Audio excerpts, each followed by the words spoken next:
Di pasar 200-300 ribuan. Kayaknya sekarang banyak banget ayam yang hebat. Dan akhirnya KB Ear juga masuk. Jadi halo dan selamat datang di Atroson Review. Dan ini adalah review gue untuk KB Ear Storm, salah satu produk terbaru dari KB Ear untuk entrance level, untuk level awal untuk memulai perjalanan hobi audio ini, mulai dari harga 200-300 ribuan aja. Di luar sana sih sekitar $20. Sebelumnya thank you dulu untuk Keep Hi-Fi yang udah kirimin gue sampel unit review ini untuk gue review. Dan seperti biasa gue akan breakdown KB Ear Storm ini mulai dari build fit, frequency response, suara, dan juga perbandingannya. Mulai dari build quality-nya sendiri buat gue biasa aja sih. Ini cuman mungkin uniknya gara-gara dia sangat tembus pandang dan warna pemilihan ungunya gue cukup suka.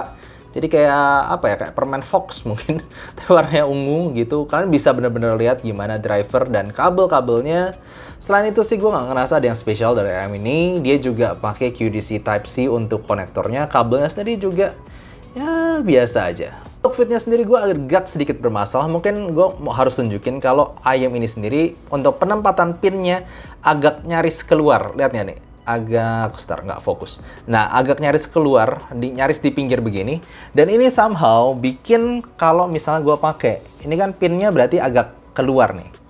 Nah, itu kadang bagian hooknya ini nggak nyantol. Jadi kadang gampang ketarik, pek tuh, lihat. Yang ketarik jadinya jatuh karena dia nggak nyantol di sini, di kuping gue. Mestinya kan di sini, ke dalam. Kadang-kadang waktu gue pakai cepet-cepet itu kurang nyantol gitu aja sih. Selain itu, gue ngerasa housingnya sih sebenarnya oke-oke aja, nggak terlalu ada masalah di bentuk, nggak ada bagian yang tajam, dan gue bisa pakai per jam-jam, cuman kadang-kadang ketarik, lalu tarikannya itu nggak kena telinga gitu. Secara tonal dari AM ini jelas banget dia itu apa?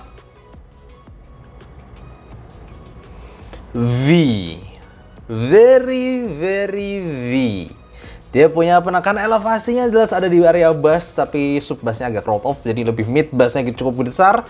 Lalu kemudian turun di lower mid range, naik lagi di upper mid range, terus tinggi banget sekitar 15 desibel bahkan. Lalu agak sedikit turun di lower treble, naik lagi di sekitar 8 kHz sana. Jadinya ya jelas suaranya V-shape, dan yang paling gue rasakan dari AM ini adalah kekosongan di mid range-nya sendiri. Mulai dari frekuensi bawah, AM ini jelas punya frekuensi elevasi di bassnya itu. Bassnya sebenarnya cukup gebuk, cukup nampol, teksturnya cukup baik, speednya juga bagus, tightness-nya juga oke. Jadi gue dengerin lagu EDM, pop rock, semuanya bisa dibabat dengan baik.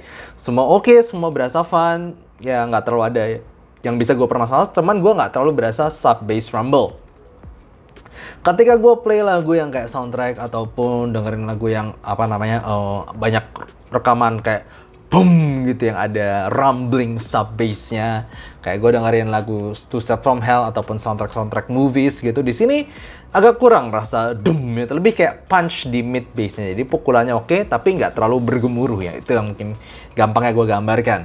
Cuman habis itu mid range-nya, bassnya sebenarnya udah oke. Mid range-nya ini sangat gak balance. Dia sangat menonjolkan frekuensi upper mid range atau yang biasa berpengaruh dengan nada suara manusia di mid range, upper mid range, lower mid range begitu. Jadinya ini kalau gue ngomong biasa kayak gini, karena dia menonjolkan upper mid range atas, jadi dia menonjolkan suara manusia di bagian atasnya, bagian bawah, suara frekuensi manusia bagian bawahnya tuh nggak terlalu tinggi, yang atasnya tinggi. Jadinya kedengerannya kayak gimana? Gampangnya kayak gue ngomong biasa ya.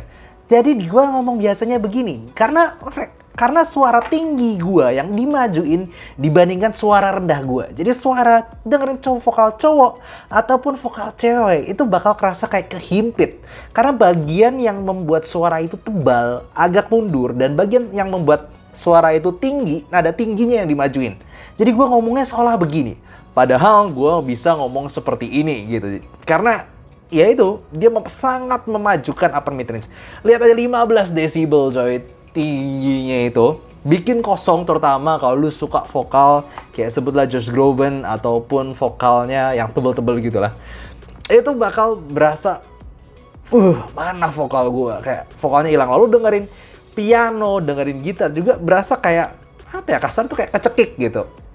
Dia nggak tebel, agak kurang romantis. Dengernya tuh genjrengan gitar yang bagian atas ataupun piano yang bagian atas. Jadi pianonya berasa suara tipis Maksudnya piano kan ada hentakan nadanya tuh kayak megah begitu. Di sini kayak tipis suaranya.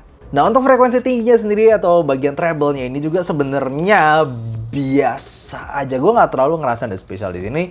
Ya, simbol kerasa cukup dimajuin, tapi nggak overly metallic ataupun dengar perkusi. Ces itu cukup oke. Ya, violin mungkin kurang extended dikit karena dia habis 8 kHz gitu dia langsung turun kan. Gue ngerasa ada sedikit eeriness yang hilang dari IM ini. Jadi overall gue ya biasa aja sih treble-nya. Jadi secara tonal yang gue permasalahkan di sini adalah kekosongan di bagian mid range to lower mid range ini yang bikin suara itu jadi ya kurang tebel gampangnya gitu. Suara kurang tebel dan bagian udah kurang tebel, kurang berisi di bagian situ ya. Bagian atasnya, bagian atas vokal itu dinajuin banget. Jadinya ya tadi suaranya tipis.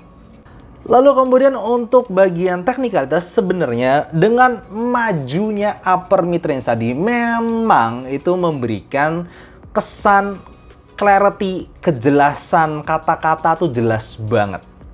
Tapi masalahnya, jadi ini kayak apa ya, pedang bermata dua. Satu sisi lu dapet kayak suaranya tipis gitu, vokalnya tipis. Tapi satu sisi karena maju banget bagian vokal atasnya ini. Jadi pengucapan kata-kata itu jelas, clear banget vokalnya di sini.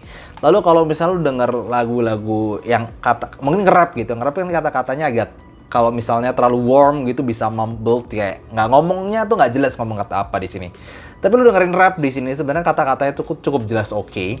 Yang jadi masalah memang balancingnya tadi. Jadi dia cukup clear, staging lumayan luas. Clarity lumayan baik, detail juga lumayan baik, cuman tuningnya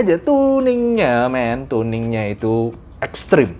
Nah, kalau kita bahas lagi secara kalau dibandingkan gimana bang? Nah, gue mau bandingin dulu sama contohnya yang ini kan gue bisa bilang V-shape bright lah ya.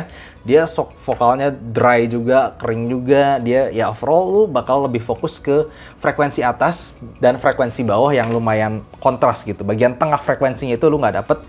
Kalau misalnya gue bandingkan sama IM yang gue kategorikan lumayan bright, V-shape bright lain seperti TRN-MT3. Kelihatan TRN-MT3 ini masih agak berat, dia bassnya lebih linear lagi, lebih nggak segede bass KB Earstorm ini.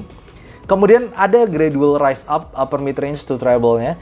Tapi di sini TRN-MT3 itu bisa dibilang bright yang bener karena dia nggak naik lagi gitu. Dia kayak ini bassnya juga nggak terlalu menjulang tinggi gitu. Dia kayak gini lalu kayak naik gradual gitu. Jadi lu dengernya juga lebih koheren, nggak naik turun gitu. Walaupun suaranya yes sama-sama tipis, tapi lebih bener. Vokal nggak tiba-tiba tinggi itu dimajuin vokalnya bawahnya hilang. Dengerin piano juga nggak tiba-tiba tipis, tapi walaupun agak tipis tapi kayak gradual gitu, lebih rapi. Lebih bener, lu mau yang suka rada tipis mungkin suaranya itu. Gue bilang TRN-MT3 jauh lebih bener walaupun sama-sama ke arah tipis. Kalau dibandingkan dengan CCA-CRA Plus, salah satu IM yang juga punya suara V-shape, jelas bahwa mereka berdua punya elevasi yang cukup berbeda, bahwa CCA-CRA Plus jauh lebih balance. Lihat aja di bagian bassnya sebenarnya sama-sama elevasi yang lumayan gede, mid bass-nya.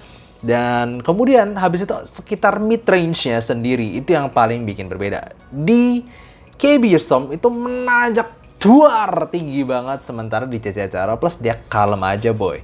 Dia jadinya dengerin vokal cowok ataupun vokal cewek lebih berbody, lebih natural. Ya gue jujur aja nggak bakal ngomong dua-duanya itu tebal, tapi kalau KB Earstorm jelas lebih tipis kalau dibandingkan CCA Plus. Ini jauh lebih natural, jauh lebih balance di bagian mid range-nya.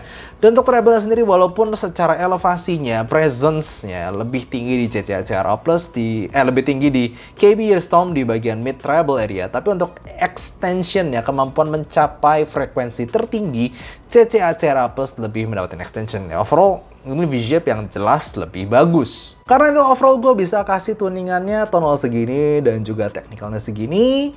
Dan inilah overall rank gue.